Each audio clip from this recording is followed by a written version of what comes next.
Shalom, puji Tuhan, kembali lagi bersama kami di Wong LA, ada di LA untuk jadi berkat bagi dunia ini. Satu kesempatan kalau kita boleh menginjakkan hidup kita di kitab Ibrani. Kita belajar dari kebenaran firman Tuhan yang ada dalam kitab Ibrani ini. Kita boleh membaca Alkitab setiap hari. Dan kita sudah memasuki di kitab yang Ibrani.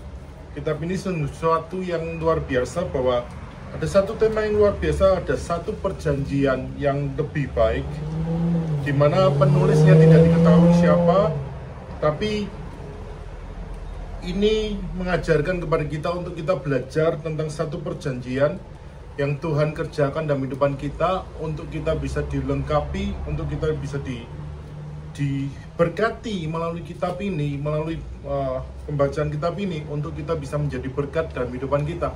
Dan teruslah setia membaca kitab-kitabnya Tuhan, karena ini ada satu perjanjian yang luar biasa daripada Tuhan, yang Tuhan kerjakan dalam kehidupan kita dan memberkati kehidupan kita.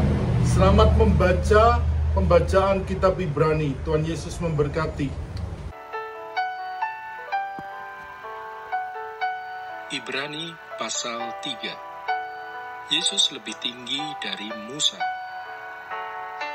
Sebab itu, hai saudara-saudara yang kudus, yang mendapat bagian dalam panggilan surgawi, pandanglah kepada rasul dan imam besar yang kita akui, yaitu Yesus, yang setia kepada Dia yang telah menetapkannya, sebagaimana Musa pun setia dalam segenap rumahnya, sebab ia dipandang layak mendapat kemuliaan lebih besar daripada Musa, sama seperti ahli bangunan lebih dihormati daripada rumah yang dibangunnya.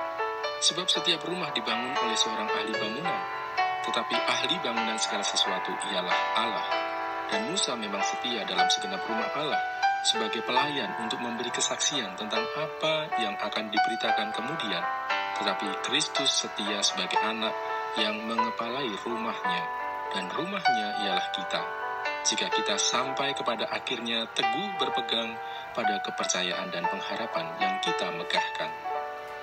Binasa karena murtad. Sebab itu, seperti yang dikatakan Roh Kudus, pada hari ini, jika kamu mendengar suaranya, janganlah keraskan hatimu seperti dalam kegeraman pada waktu pencobaan di padang gurun, di mana nenek moyangmu mencobai aku dengan jalan menguji aku, sekalipun mereka melihat perbuatan-perbuatanku 40 tahun lamanya. Itulah sebabnya aku murka kepada angkatan itu dan berkata, selalu mereka sesat hati, dan mereka tidak mengenal jalanku, sehingga aku bersumpah dalam murkaku, mereka tak akan masuk ke tempat perhentianku. Waspadalah, hai saudara-saudara, supaya di antara kamu jangan terdapat seorang yang hatinya jahat dan yang tidak percaya oleh karena ia murtad dari Allah yang hidup. Tetapi nasihatilah seorang akan yang lain setiap hari, selama masih dapat dikatakan hari ini, supaya jangan ada di antara kamu yang menjadi tegar hatinya karena tipu daya dosa. Karena kita telah beroleh bagian di dalam Kristus, asal saja kita teguh berpegang sampai kepada akhirnya pada keyakinan iman kita yang semula.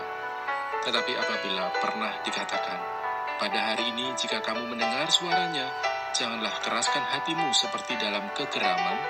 Siapakah mereka yang membangkitkan amarah Allah, sekalipun mereka mendengar suaranya? Bukankah mereka semua yang keluar dari Mesir di bawah pimpinan Musa? Dan siapakah yang ia murkai 40 tahun lamanya?